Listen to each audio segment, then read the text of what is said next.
Welcome back to Car-Pinionated, our weekly and slightly irreverent talk about cars, the car industry, and driving in general. I'm Doug Stewart, Senior Digital Content Producer for Fox 61 in Hartford. And joining me is Jeff Buckles, writer and editor at WBBM Chicago. And from beautiful Fairfield County, Connecticut, Glenn Packman, improv comedy stylist and fellow car enthusiast. This week, we're going to talk about Stellantis and their Italian problem. So, as we know, for the past 15 or so years, Stellantis has sold, and before it, Fiat Chrysler, has sold Alfa Romeos and Fiats in the US. And it's never gone well for them. It's never been like a product that people seek out. And so we wanted to talk this week about what went wrong, what they could have done better, and how they could save it. So, Glenn, do you want to talk about what you think was wrong with Chrysler and Alfa Romeo? I'll start by saying that in my neck of the woods, the Stelvio has been a relatively popular car. You see a lot of them down here. And I think that's demographic speaking. For those in the know, I live in Fairfield County, Connecticut, which is just outside of New York. It's very suburban. The rate of pay in Fairfield County is relatively high compared to the rest of the nation because we have a lot of people commuting in and out of the city where salaries are good.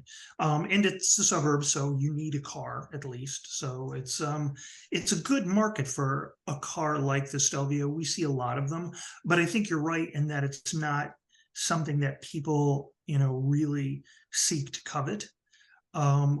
My biggest take is that I think they're still overcoming, long-standing reputational issues of Italian cars just not being put together well. Fiat in particular. I mean, I know that maybe the younger generation doesn't know about Fiat's previous problems, but when I was younger, God, this was a car to be avoided. I mean, they had all sorts of problems, one after another, to the point where people suggested that Fiat stood for fix it again tomorrow. And I think that's the most damaging thing that I'm picking up on, is that there are people who won't touch either brand because it's like Italian car, it's not going to be as well built as fill in the blank. Yeah. Jeff? And the reputational problem, particularly of Alfa Romeo, is a pretty recent, everyone got a recent reminder when the Giulia came out, and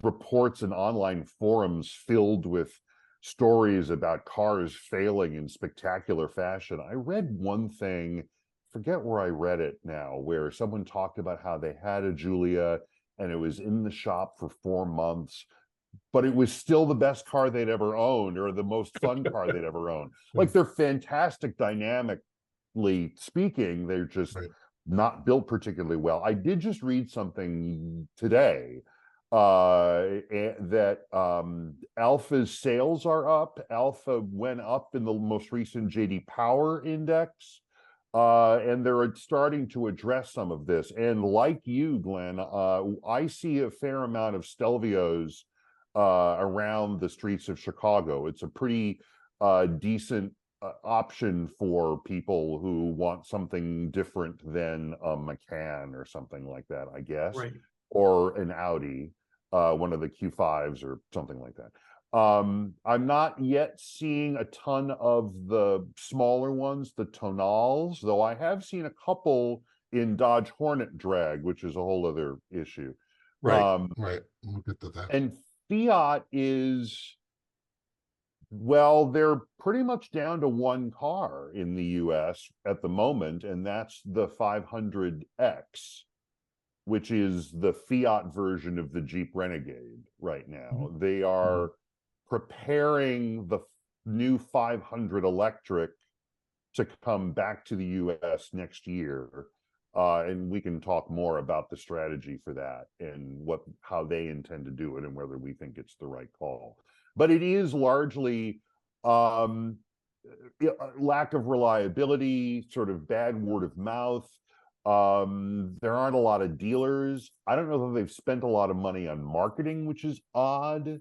Yeah. Most of the Stellantis / Fiat Chrysler marketing seems to go toward Jeep and Ram trucks, which I guess makes some sense, with the occasional, commercial of power sliding Chargers and Challengers. So there isn't a whole lot of room on the pie for, a small fuel efficient car or a high performance luxury sedan that's not electric. I'm looking at Alfa's sales numbers, and generally in 22 they were about 1,000 cars a month, 1,100, a little bit back and forth. They're in the 700 to 800 cars a month range for 23. Oh, okay. And their highest year, just quickly looking at this, was like 2018. They had a really good 21. They were like close to 1,500 cars a month throughout. And I think I think that I think they should have come out with the SUV before they came out with the sedan. But okay, everyone's got to make a choice as to what was available to go. Because I think that's where the market is, and obviously where Porsche makes their money, and I assume other people make their money. But I think that, I think Fiat's problem is that everything looked the same. Mm-hmm. There was no real difference, and while Mini has the same problem, if so to speak, I felt like they've differentiated themselves, and where Fiat I never felt like you could tell them apart to a large degree.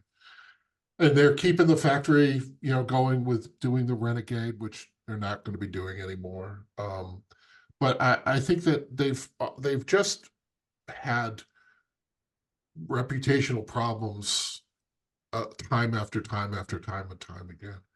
And at one point, I read somewhere that Fiat wasn't even going to be in this country anymore, but they've decided to bring the electric 500 back, the 500e. So, does it make sense, do you think, to combine the two, lines and say, all the dealers can sell both now?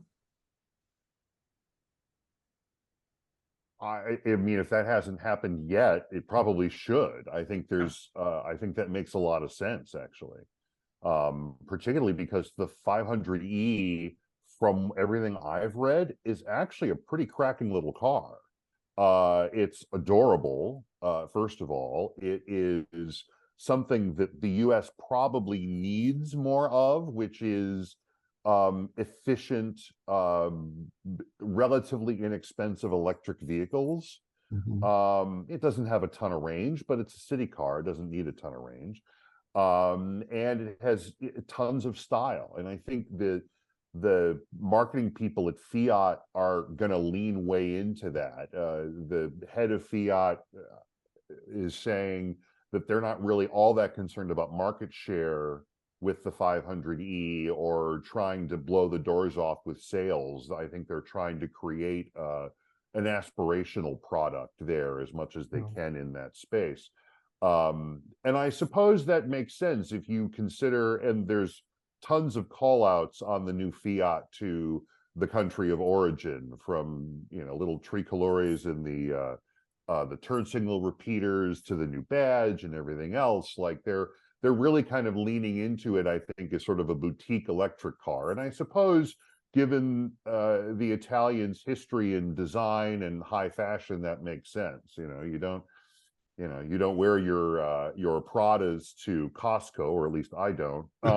And I suppose that makes sense for this thing, that maybe they're coming at it a different way. Instead of trying to see how many they can sell, to try to hit a number in terms of market share. They're going to see to whom they can sell them and sort of be the more high fashion version, I guess, of a Mini or a Chevy Bolt or something like that.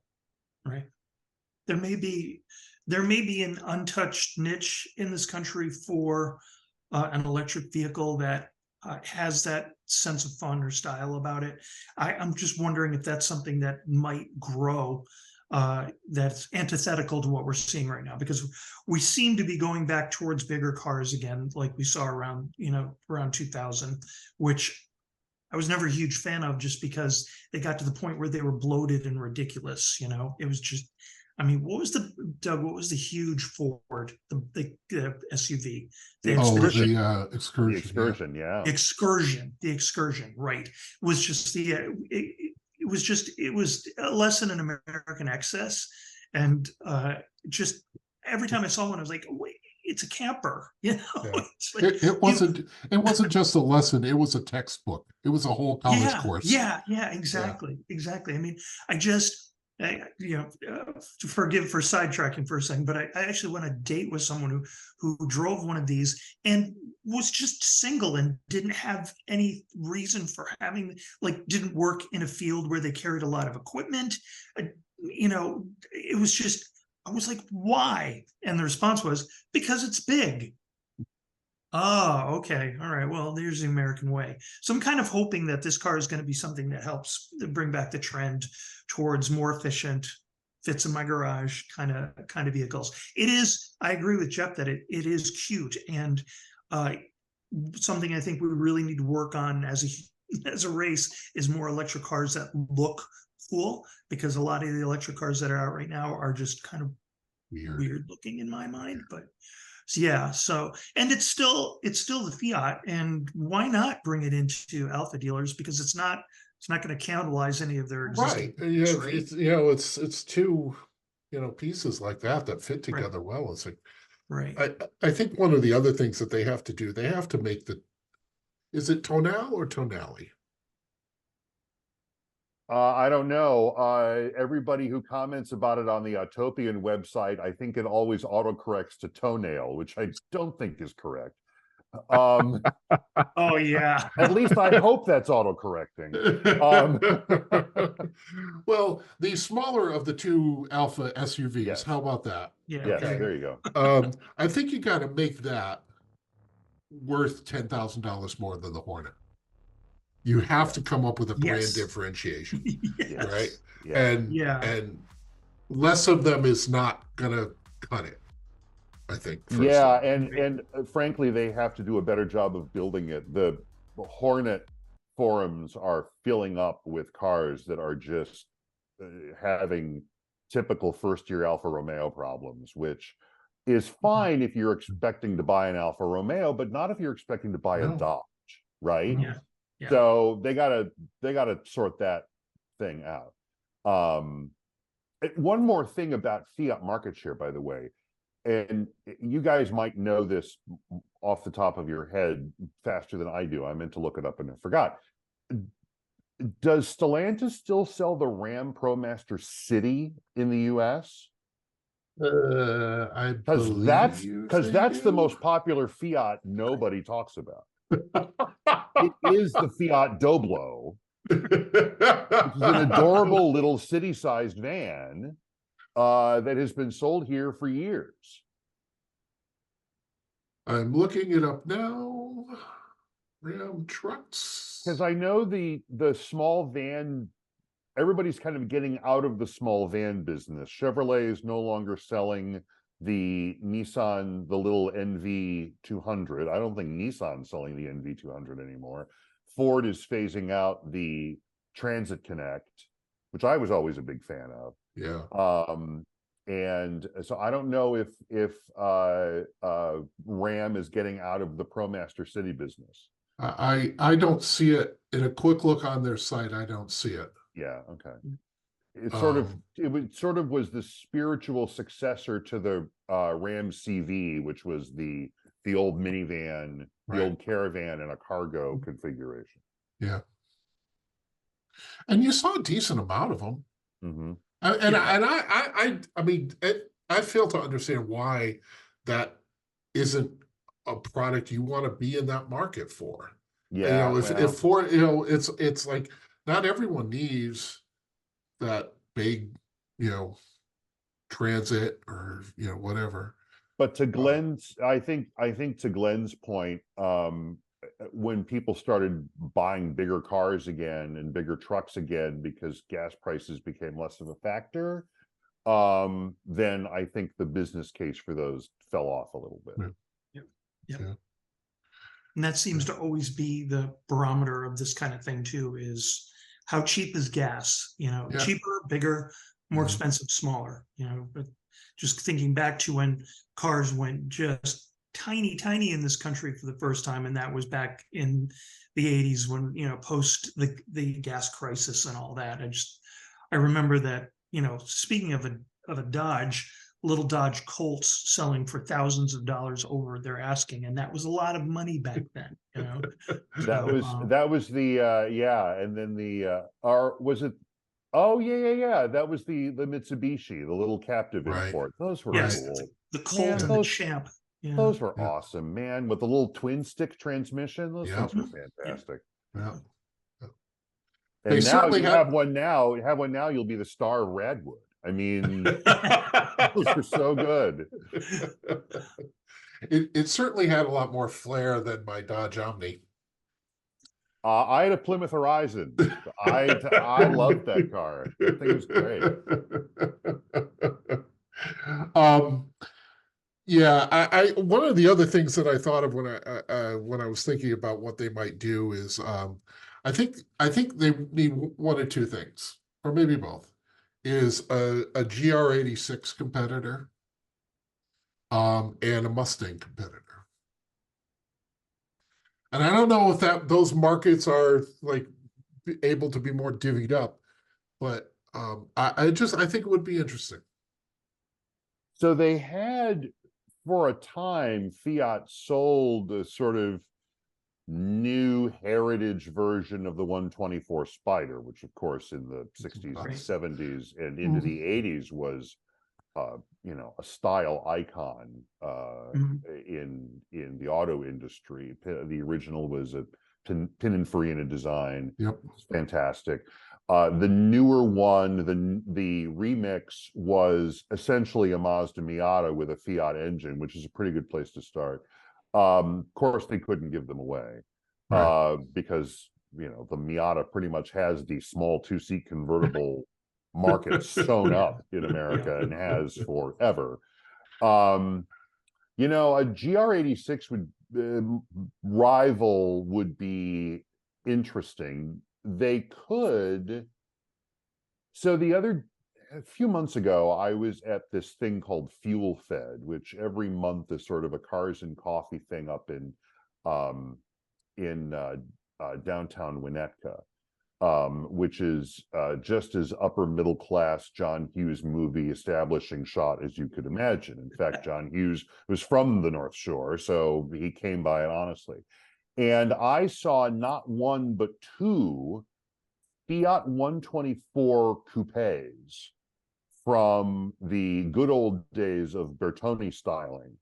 And they were, I'd forgotten, I'd never actually seen one in person, and here I was looking at two of them, and they were gorgeous and elegant and everything you could want in a late 60s, early 70s design. I'm trying to remember. I think Giugiaro may have designed those Possibly. during a particularly prolific period for him. Before he discovered straight lines and drew the Golf. But a 124 coupe with an EV powertrain underneath it would probably serve all of those purposes. I don't know that anybody would get the reference if they were to redraw something like that, but it would just be a really great looking car, I think. Yeah.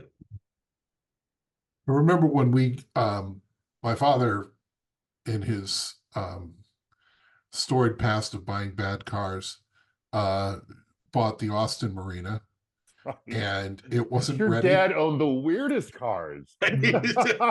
Studebakers, Oh my Hudsons. Yeah, if it was going out of business, he was there. Why not? Didn't he have a Pacer too? No, he had an Aspen. We had an Aspen. Oh, well, there you go. And yeah. But anyway, so Anyway, he decides to buy the Austin Marina. It was a beautiful color, but it wasn't ready, and they gave us a Fiat 128, I believe it was, for a couple days, which I thought was pretty cool. It was it was kind of a cool car. But, cute little front wheel drive city car. Yeah. Yep. Yeah. So I don't know. Like I always say, I wish them the best. I wish that, I think that I think that it's there's enough flair there, and I think that's what they need to find a way to tap into.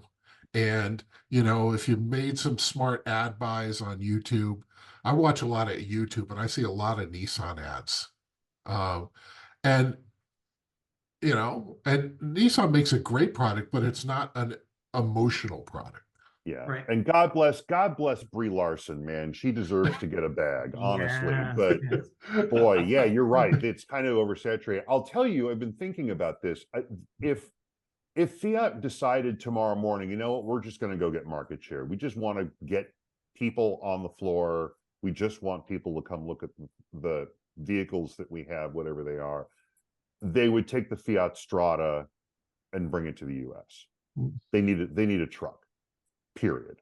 They will never sell a truck as long as Stellantis owns Ram. You will never see a Fiat branded truck in the US. But that would be the way to do it. And since that's not going to happen, then the stylish 2-place sports car, 2+2 battery electric vehicle sports car with a hint of heritage design is probably not a bad way to go. If you made a retro version of the Fiat X19.